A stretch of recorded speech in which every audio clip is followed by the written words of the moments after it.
Dry dog food has become a go-to choice for pet owners around the world, and for good reason. It's convenient, shelf-stable, doesn't require refrigeration, and is typically more affordable than fresh or wet food. But there's more to these crunchy kibbles than meets the eye. Formulated with precision, each recipe is carefully engineered to deliver complete and balanced nutrition, tailored to dogs of all ages, sizes, and breeds. Whether it's for a playful puppy, a senior dog, or one with food sensitivities, there's a formula for every need. From basic supermarket brands to premium, organic, and allergen-free lines. In fact, in the US, the world's largest pet food market, dry dog food accounts for nearly 60% of total industry sales. Globally, consumers spend over $50 billion a year on this product alone. But how exactly are these crunchy, bite-sized nuggets made? Today, we're pulling back the curtain on one of the most tightly guarded corners of the pet food industry. Get ready. We're heading straight into the factory to uncover the full-scale production process behind dry dog food. Dog kibble isn't just cat food in disguise. Each formula is uniquely crafted to meet a dog's specific nutritional needs, which are very different from those of cats. While the two may share some base ingredients, the proportions of protein, fat, and carbohydrates are carefully adjusted to support a dog's size, activity level, and metabolism. The process starts with careful ingredient selection. High-quality protein sources like chicken, beef, or lamb serve as the nutritional backbone. Then come the grains, familiar staples in both cooking and baking, such as barley, rice, oats, and wheat. Corn is another common ingredient, delivering a steady supply of carbohydrates to keep dogs energized throughout the day. To round out the mix, vegetables are added for vitamins and minerals.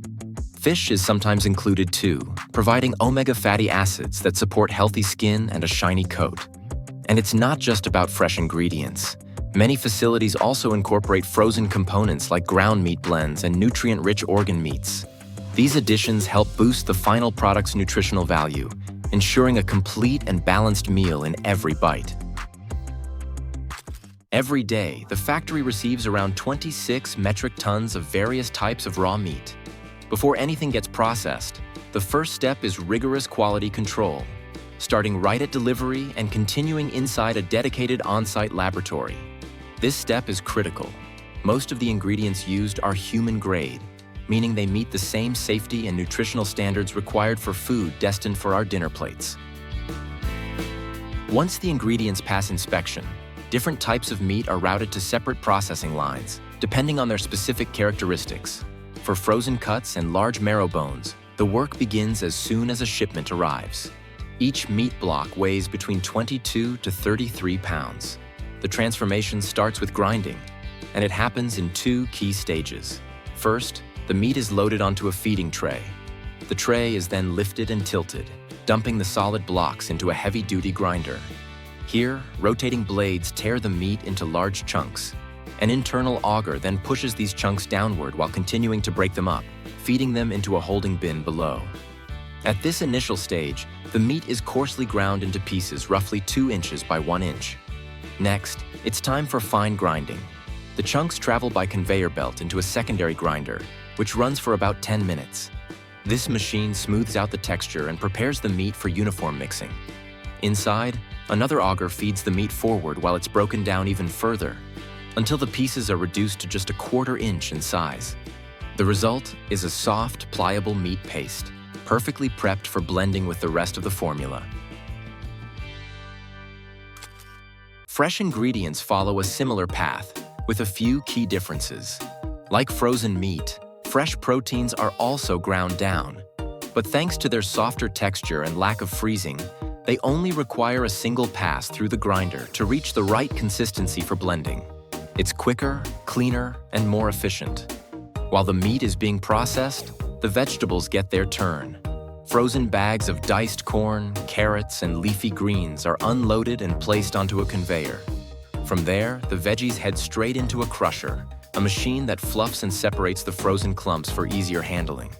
An auger screw moves the vegetables forward as they're gently steamed until tender. Once cooked, The batches are visually inspected by workers to identify any signs of spoilage or inconsistencies. Then it's into the mixing tank, a giant stainless steel vat equipped with high-powered paddles. As the veggies are heated and stirred, leafy greens like spinach or peas are added for a nutritional and color boost. The constant agitation breaks everything down further, blending the vegetables into a thick, smooth mash. The result? A dense, dough-like puree. Softer than mashed potatoes, but more elastic. This starchy mash is the perfect partner for the finely ground meat prepared earlier. Next, it's time to measure and mix. Each ingredient is weighed with precision, following a preset formula designed to ensure every batch meets strict nutritional standards. Once measured, the ingredients, including ground meat, organ cuts, vegetables, and grains, are loaded into a large-capacity industrial mixer.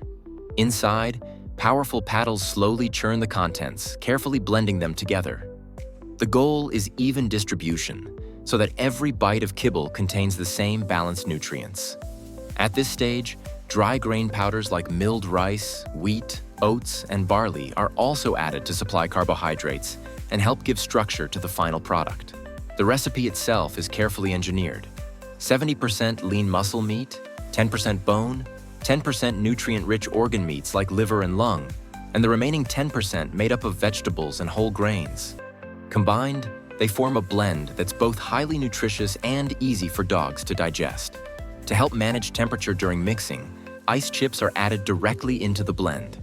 As the mixer operates at high speed, friction can cause heat to build up, which risks prematurely cooking the meat and degrading the quality of fresh ingredients. The ice keeps everything cool and also enhances the smoothness of the mixture. The entire process takes about 30 minutes. When it's done, the result is a thick, velvety paste, uniform in texture, nutrient-rich, and ready for the next step. Inside the factory, workers affectionately refer to this mix as meat ice cream. It's the base from which dry dog food will be shaped, cooked, and ultimately brought to life. Once mixing is complete, the thick meat blend is transferred to the extrusion chamber, one of the most critical stages in the entire production line. Here, the so-called meat ice cream enters the extruder, where it meets partially preheated dry ingredients coming down from an upper feed hopper. These dry components have been lightly warmed and moistened to help with the blending process inside the machine. Inside the extruder, a rotating screw pushes the mixture forward while high-pressure steam is injected. This raises the temperature to around 194 degrees Fahrenheit, the optimal level for shaping and expanding the kibble without overcooking it. As the mixture is forced through small nozzles at the end of the barrel, a sudden drop in pressure causes it to puff up and expand, creating the familiar firm, airy structure of dry dog food. The extruder can produce a wide range of shapes by simply changing the die plate at the tip, from tiny pellets and flat discs to bone shapes or long strips. In this run, the machine forms the mixture into long meat-like ribbons. After being extruded into long meat-like ribbons, the mixture is transported into a massive thermal tunnel, essentially a giant steam oven. Inside, the strips are cooked using high-pressure steam, with internal temperatures reaching up to 572 degrees Fahrenheit. This tunnel uses a recirculating steam system that evenly distributes heat throughout the chamber, ensuring that each strip cooks thoroughly, not just on the surface, but all the way to the center.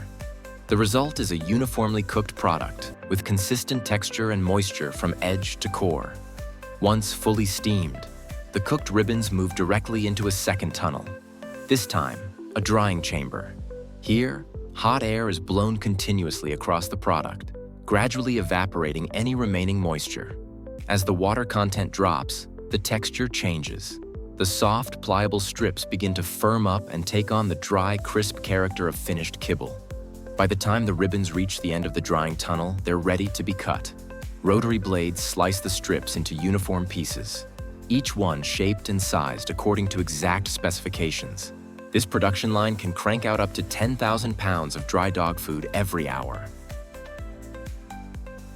At this stage, the freshly cut kibble is transferred into a specialized piece of equipment, a rotating drum. As the drum turns steadily, the kibble inside is sprayed with a fine mist of fats and flavorings. The constant tumbling ensures that every piece is evenly coated, Unlike surface-only applications, this method allows the fat to penetrate into each kibble, locking in both energy and flavor from the inside out. The added fats provide a vital source of calories for active dogs, while the flavor enhancers boost the aroma and taste, making the food more appealing and palatable to pets. Next comes the final drying phase, a critical step that locks in the kibble's structure and dramatically extends its shelf life. The freshly coated pieces are transferred into a hot air drying chamber, where temperature and airflow are tightly regulated to ensure a gentle, even process. Inside the chamber, the kibble is dried for about 25 minutes at a steady 300 degrees Fahrenheit. This gradual heat removes excess moisture without altering the flavor or damaging sensitive nutrients. Maintaining a moderate temperature is key. Too much heat can degrade vitamins, break down proteins, or burn off the natural aroma of the ingredients. But with careful control, the kibble retains both its nutritional value and its original flavor profile. Moisture levels are adjusted depending on the target pet. For cats, who typically prefer drier food, the ideal moisture content is around 5.5 to 6%. For dogs, it's slightly higher, around 9%, striking a balance between shelf stability and the chewy, satisfying texture they enjoy. Throughout the entire production process, quality control is non-stop. Every 15 minutes, samples of the product are collected for inspection. Key metrics like kibble density, size, and uniformity are closely monitored to ensure that each batch meets consistent standards. One of the most critical factors under observation is water activity, the measure of how much moisture remains available in the food. This single number determines how well the product can resist spoilage over time while still retaining its flavor and nutritional value. After drying and passing quality control, the kibble moves into a gentle cooling phase. This step gradually reduces the internal temperature of the product from the inside out, helping preserve the texture, aroma, and signature crunch of each piece, while preparing it for the final stage, packaging. The factory runs 24 hours a day, 7 days a week, with an ambitious goal of producing up to 1 million bags of pet food daily. Packaging here is highly flexible. The finished kibble can be packed into a variety of formats, from small 3.5-ounce pouches to large 44-pound bulk bags. Available in bags, cardboard boxes, plastic buckets, or cartons. The automated packaging lines are fast and adaptable, allowing for custom orders. Kibble can be sorted by recipe, color, or pre-mixed like blended pet treats. The system is designed to handle a wide range of packaging materials, from clear plastic to printed films, craft paper, multi-layer moisture-resistant bags, and even novelty packages with toy inserts. Many bags come equipped with convenient features like built-in handles, zip locks, heat seals, edge clips, or stitched seams, depending on brand requirements. Once sealed and labeled, each batch is carefully stacked onto pallets, sorted by product type, size, or custom order. The pallets are then moved to a climate-controlled storage area where they await shipping. From here, these bags of dry pet food begin their journey, bound for store shelves, veterinary offices, and households around the world. Here's a surprising fact most people don't know. These crunchy kibbles, they're actually edible, even for humans. That's why the factory employs a special team of experts with exceptionally sensitive taste buds. Their job? Taste testing and evaluating new recipes and flavor profiles before they ever hit the market. According to pet food specialists, dogs typically prefer kibble with a higher fat content and a balance of meat and grains, rather than grain-heavy blends alone. But it's not just about loading up on meat. If the flavor is too strong or too gamey, dogs might turn up their noses. Surprisingly, they tend to prefer mildly sweet notes and subtle savory blends. In fact, dogs can be just as picky as gourmet food critics, and they'll let you know it. And that wraps up the entire journey of how dry dog food is made, from raw ingredients to the final crunchy bite. Thanks for watching, and we'll see you in the next episode.